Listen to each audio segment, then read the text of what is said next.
ചരിത്രം പലപ്പോഴും തുടങ്ങുന്നത് നിശാബന്ധമായാണ്. ഒരു വിത്തിൽ നിന്നോ കഥയിൽ നിന്നോ അല്ലെങ്കിൽ അപരിചിതരുടെ വരവിലൂടെയോ ആണ്. കൊല്ലത്തെ സംബന്ധിച്ചിടത്തോളം ആ കഥ ആരംഭിച്ചത് 1500-കളിൽ പോർച്ചുഗീസുകാർ കേരളത്തിലെത്തിയപ്പോഴാണ്.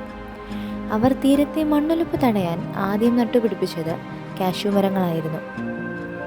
നൂറ്റാണ്ടുകളോളം അവർ വെറുമൊരു മരമായി തുടർന്നു. 1920-കളിൽ കൊല്ലം ചെറിയ യൂണിറ്റുകളിൽ കശുവണ്ടി വറുക്കാനും പുറംതോട് പൊട്ടിക്കാനും തുടങ്ങി. കുടിൽ വ്യവസായമായി തുടങ്ങിയത് അതിവേഗം വളർന്നു. 1950-കളോടെ കൊല്ലം ലോകത്തിൻ്റെ കാഷ്യൂ തലസ്ഥാനമായി മാറി. 600-ൽ അധികം കാഷ്യൂ ഫാക്ടറികൾ ഇവിടെ പ്രവർത്തിച്ചിരുന്നു. പതിറ്റാണ്ടുകളായി കശുവണ്ടി വെറുമൊരു വ്യവസായം മാത്രമായിരുന്നില്ല, അവയൊരു മുഴുവൻ തീരദേശ സമൂഹത്തിൻ്റെ ഉപജീവന മാർഗവും ഹൃദയമിടിപ്പുമായിരുന്നു. കാഷ്യൂ എന്ന് പറയുന്നത് നമ്മുടെ ഇന്ത്യയിലുണ്ടായ സാധനമല്ല. ഇത് ഒറിജിനലി സൗത്ത് അമേരിക്കൻ സാധനമാണ്, ബ്രസീൽ. അവിടുന്ന് പോർച്ചുഗീസുകാർ അവർ ഇവിടെ 1600-ൽ ബ്രസീലിൽ നിന്ന് ഇവിടെ കൊണ്ടുവന്ന് ഗോവയിൽ കൊണ്ടുവന്നു. അവരാദ്യം ഗോവയിലാണ് ഉണ്ടായിരുന്നത്. അത് പതുക്കെ ആ കോസ്റ്റ് ലൈനിൽ കൂടെ ഇങ്ങ് വരെ ഇത് ആദ്യമായിട്ട് കമേഴ്ഷ്യലി എക്സ്പ്ലോയിറ്റ് ചെയ്തത് കേരളക്കാരാണ്. 1955 തൊട്ട് നല്ല രീതിയിൽ ഇമ്പോർട്ട് ചെയ്യാൻ തുടങ്ങി ഇന്ത്യ ഈ റോ കാഷ്യൂ. അത് പ്രോസസ്സ് ചെയ്ത് പരിപ്പാക്കി ഇവിടുന്ന് എക്സ്പോർട്ട് ചെയ്യുമായിരുന്നു. ലേറ്റ് 60s വരെ പൊയ്ക്കൊണ്ടിരുന്നു. ഇന്ത്യയിൽ മാത്രമേ കാഷ്യൂ പ്രോസസ്സ് ചെയ്യുന്നുള്ളായിരുന്നു. ബാക്കി എല്ലാവരും ട്രൈ ചെയ്തിട്ട് അപ്പോഴേ വിട്ടു. അപ്പോഴത്തേക്കും കേരള ഗവൺമെൻറ് ഒരു ഇനിഷ്യേറ്റീവ് തുടങ്ങി. അവരുടെ ഒരു പ്രോസസ്സിങ് യൂണിറ്റ് വേണം, അല്ലെങ്കിൽ അവർക്ക് വേജസ് ഒന്നും കൺട്രോൾ ചെയ്യാൻ പറ്റത്തില്ല. മുതലാളിമാർ സ്വന്തമായിട്ട് നടത്തിയാൽ ബില്ല കറക്റ്റായിട്ട് കൊടുക്കത്തില്ല എന്ന് പറഞ്ഞ് അവരൊരു ഈ Kerala state cashew development corporation എന്ന് പറഞ്ഞ് KCDC എന്ന് പറഞ്ഞ് തുടങ്ങി. പക്ഷേ KCDCക്കുള്ള പ്രോബ്ലം എന്ന് വെച്ചാൽ അവർക്ക് കമ്പീറ്റ് ചെയ്ത് റോ കാഷ്യൂ വാങ്ങിക്കാൻ പറ്റത്തില്ല. ഈ പ്രൈവറ്റുകാരുമായിട്ട് കമ്പീറ്റ് ചെയ്ത് റോ കാഷ്യൂ വാങ്ങിക്കാൻ പറ്റത്തില്ല. അപ്പോൾ ഗവൺമെൻറ് എന്തോ ചെയ്തു, അവർ സെൻട്രൽ ഗവൺമെൻറ് പെറ്റിഷൻ ചെയ്തിട്ട് ഒരു മൊണോപ്പൊളി ഉണ്ടാക്കി. സ്റ്റേറ്റ് ഗവൺമെൻറ് സെൻട്രൽ ഗവൺമെൻറ് ഒരു ഓർഗനൈസേഷൻ CCI എന്ന് പറഞ്ഞൊരു കാഷ്യൂ കോർപ്പറേഷൻ ഓഫ് ഇന്ത്യ ഉണ്ടാക്കി. അത് ആദ്യം തന്നെ അവർക്ക് മാത്രമേ തോട്ടണ്ടി ഇമ്പോർട്ട് ചെയ്യാൻ പറ്റൂ. അവർ തോട്ടണ്ടി ഇമ്പോർട്ട് ചെയ്തിട്ട് ഇവിടെ ഡിവൈഡ് ചെയ്യുമായിരുന്നു. എല്ലാ പ്രോസസ്സിനും അവരുടെ കപ്പാസിറ്റി അനുസരിച്ച് ഡിവൈഡ് ചെയ്ത് കൊടുക്കുമായിരുന്നു. അതാണ് first government interference. What happen next is something which we could not handle instantly was the mechanization of cashew. 2010 കഴിഞ്ഞപ്പോൾ തൊട്ട് നമ്മുടെ കോമ്പറ്റീറ്റീവ്നെസ് ഇല്ലാതായി. നമ്മൾ മെഷീനിൽ ചെയ്യുന്നതും ബാക്കിയുള്ളൊരു മെഷീനിൽ ചെയ്യുന്നതും നമ്മളിവിടെ പ്രോസസ്സ് ചെയ്യുന്ന മാനുവലായിട്ടും ഒക്കെ ആയപ്പോഴത്തേക്കും ഇവിടുത്തെ പ്രോസസ്സിങ് പിടിച്ചു നിൽക്കാൻ പറ്റാതായി. അത് ആണ് ശരിക്കും കൊല്ലത്തിൻ്റെ ഒരു ഡിക്ലൈൻ എന്ന് തന്നെ പറയാം. കൊല്ലത്ത് നിരവധി ഫാക്ടറികളിൽ നിലവിൽ സജീവമായ ഒന്നാണ് സെയിൻറ്റ് പോൾസ്. ഇപ്പോഴത്തെ വിപണിയുടെ ആവശ്യങ്ങൾക്കനുസരിച്ച് ചലിക്കുകയാണ് ഇവിടുത്തെ തൊഴിലാളികളും യന്ത്രങ്ങളും. ഈ ഫാക്ടറിയിലൂടെ കശുവണ്ടി പരിപ്പ് യൂണിറ്റിൻ്റെ പ്രവർത്തനം പരിചയപ്പെടാം. ഏകദേശം 1994 സ്ഥാപിതമായ ഒരു സ്ഥാപനമാണ്. ഏകദേശം 10ഓളം യൂണിറ്റുകൾ നമുക്കുണ്ട്.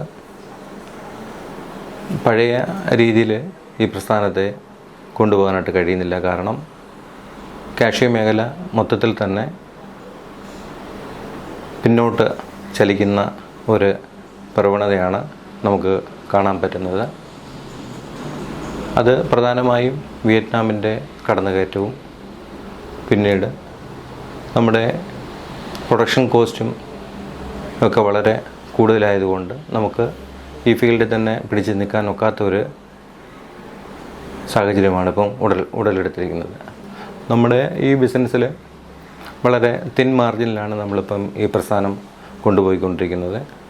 അതുമാത്രമല്ല, ഇതൊരു ലേബർ ഓറിയൻറ്റഡ് ബിസിനസ് ആയതുകൊണ്ട് തൊഴിലാളികളെ മാക്സിമം നമുക്ക് കിട്ടുന്ന തൊഴിലാളികളെ വെച്ചുകൊണ്ട് തന്നെ നമുക്ക് ഈ പ്രസ്ഥാനം മുന്നോട്ട് കൊണ്ടുപോകാനാണ് ഉദ്ദേശിക്കുന്നത്. എന്നാൽ അതിനോടൊപ്പം തന്നെ മിഷനറിയും കൊണ്ടുവന്ന് ഈ പ്രസ്ഥാനത്തെ വീണ്ടും നമുക്ക് നല്ല രീതിയിൽ തന്നെ കൊണ്ടുപോകാനായിട്ട് ഉദ്ദേശിക്കുന്നു.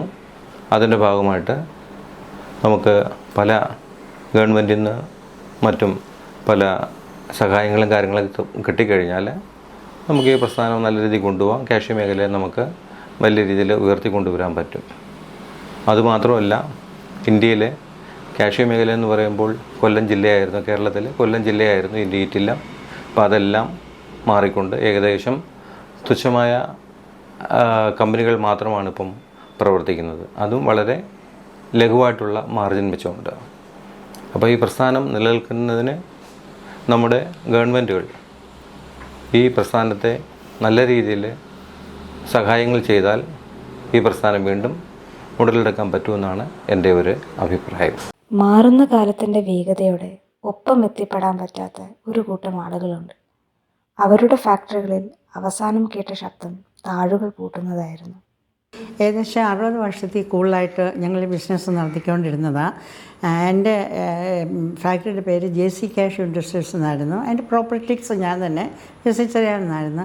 പക്ഷേ ഞാൻ നടത്തിയതെങ്കിൽ എൻ്റെ സഹായങ്ങൾ കൂടുതലും എൻ്റെ ഹസ്ബൻഡിൽ നിന്നും ഫാദർ-ഇൻ-ലോയിൽ നിന്നൊക്കെ ആയിരുന്നു. ഫാദർ-ഇൻ-ലോയുടെ മരണവും പെട്ടെന്നുള്ള എൻ്റെ ഹസ്ബൻഡിൻ്റെ ഹാർട്ട് അറ്റാക്ക് മൂലമുള്ള മരണവും കാരണം സകലൊന്ന് കീഴ്മേൽ മറിഞ്ഞു പോയി പെട്ടെന്ന്. പിന്നെ ഇടയ്ക്ക് ലേബർ പ്രോബ്ലം വന്നു, തൊഴിലാളികളെല്ലാം ഒരുപാട് ബുദ്ധിമുട്ടിച്ചു. പിന്നെ അങ്ങനെ ഒരു 1-2 വർഷത്തെ ഗ്യാപ്പ് വന്നപ്പോഴത്തേക്കിന് ഞങ്ങൾക്ക് ലേബേഴ്സ് എല്ലാം പല ഫാക്ടറിയിലോട്ടൊക്കെ പോയി. പിന്നെ ബാങ്കിൽ നിന്ന് ലോൺ ലിമിറ്റ് കിട്ടാനായിട്ടുള്ളൊരു ബുദ്ധിമുട്ടൊക്കെ ആയി.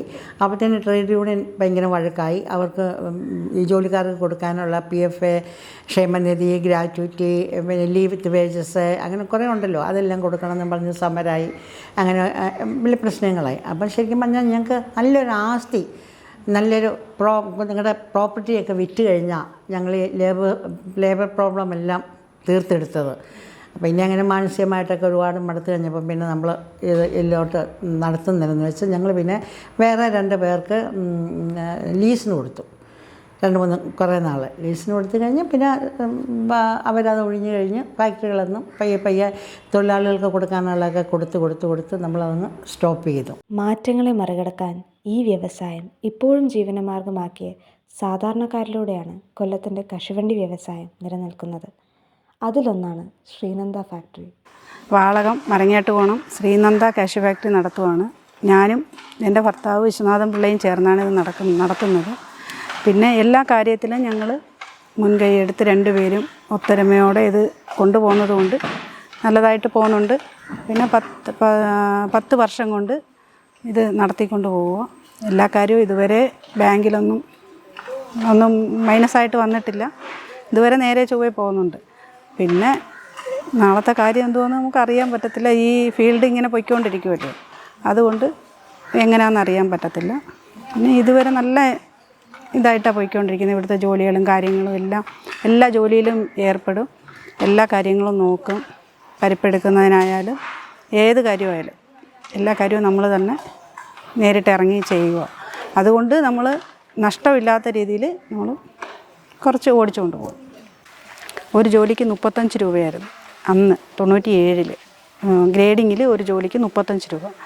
പക്ഷേ ആ സ്ഥാനത്ത് ഇപ്പോൾ എന്ന് പറഞ്ഞാൽ 350 രൂപ 360 രൂപ വരുന്നുണ്ട് ഒരു ജോലിക്ക്. പക്ഷേ ആ 360 രൂപ കിട്ടിയിട്ട് കാര്യമില്ല, എന്നുവെച്ചാൽ ഇപ്പോഴത്തെ വിലയും കാര്യങ്ങളും ഒക്കെ ആയിട്ട് കാര്യമില്ല. പക്ഷേ അത്രയും നമുക്ക് കൊടുക്കാനും ബുദ്ധിമുട്ടാണ്. 1 കിലോ അണ്ടിയുടെ വില 170 രൂപ. അപ്പോൾ ആ 170 രൂപ ഒരു തണ്ടി മേടിച്ചിട്ട് നമ്മളത് പ്രോസസ്സ് ചെയ്ത് കൊടുക്കുമ്പോഴത്തേന് നമുക്കതിനകത്ത് എന്തെങ്കിലും ലാഭം വേണ്ടേ. അപ്പോൾ ഈ കൂലിയും എല്ലാം കൂടെ ആയിട്ട് നമുക്ക് കൊടുക്കാൻ പറ്റത്തില്ല. അതിന് വേണ്ടിയിട്ട് നമ്മൾ മെഷീനറി ഉപയോഗിക്കുമ്പോൾ അത്രയും ഇച്ചിരി കുറയും, ചാർജ് കുറഞ്ഞിട്ട് നമുക്കിച്ചിരി ബെനിഫിറ്റ് വരും. അതിനാൽ മെഷീനറി വന്നു. ഇന്ത്യയിലെ തൊഴിലാളികൾ വർഷങ്ങളായി കശുവണ്ടിയുടെ ഷെല്ലിങ്ങിലും ഗ്രേഡിങ്ങിലും അനുഭവസമ്പന്നരാണ്. അവരുടെ അനുഭവ പരിചയമാണ് ഈ ഫാക്ടറിയുടെ ദൈനംദിന പ്രവർത്തികൾക്ക് നിലനിൽപ്പ് ഉറപ്പിക്കുന്നത്. അവരുടെ ഇടയിലെ സൗഹൃദവും സ്ഥാപനത്തോടുള്ള സ്നേഹവും അവരുമായി ഇടപഴകുമ്പോൾ വ്യക്തമാണ്. ഇവിടം അതിഥി തൊഴിലാളികൾക്കും ഒരു ദൈനംദിന മാർഗമാണ്. അവരനുഭവങ്ങൾ പങ്കുവയ്ക്കുന്നത് സന്തോഷത്തോടുകൂടെ പുഞ്ചിരിച്ചുകൊണ്ടാണ്. നല്ല നീറ്റായിട്ട് നമ്മളിവിടെ ഒരു പ്രശ്നമില്ല, നീറ്റായിട്ട് നമ്മളിവിടെ ഇരിക്കും. നമ്മൾ കേരളത്തിൽ ഒത്തിരി സ്ഥലത്ത് കറങ്ങിയിട്ടുണ്ടായിരുന്നു. അവിടെ കാട്ടി ഇവിടെ അവർ നല്ല ഡീസൻ്റ് ആയിട്ടുണ്ട്. എവിടെ വരെ നമുക്ക് ഇവിടെ ബുദ്ധിമുട്ടില്ല. ഇന്ന് പൊട്ടുന്ന തോടുകളുടെ പ്രതിധ്വനികൾ മങ്ങിയിരിക്കുന്നു. പക്ഷേ ഒരു കാലത്ത് വ്യവസായത്തെ ശക്തിപ്പെടുത്തിയ തൊഴിലാളികൾ ഇപ്പോഴും അവരുടെ ജീവിതത്തിൽ അതിൻ്റെ ഭാരം വഹിക്കുന്നു. കൊല്ലത്തിൻ്റെ ഇടുങ്ങിയ വഴികളിൽ ഈ സ്ത്രീകൾ ഫാക്ടറി നിലങ്ങൾ, പൊള്ളിയ വിരലുകൾ, പങ്കിട്ട ഉച്ചഭക്ഷണം, കശുവണ്ടി കൂമ്പാരങ്ങളിൽ കെട്ടിപ്പടുത്ത സൗഹൃദങ്ങൾ എന്നിവയുടെ കഥകൾ പങ്കിടുന്നത് തുടരുന്നു. ഫാക്ടറികൾ അടച്ചുപൂട്ടിയതിനു ശേഷവും വളരെ കാലം കഴിഞ്ഞിട്ടും അവർ ആരാണെന്ന് രൂപപ്പെടുത്തിയ ഒരു വ്യവസായത്തിൻ്റെ ഓർമ്മകളുമായി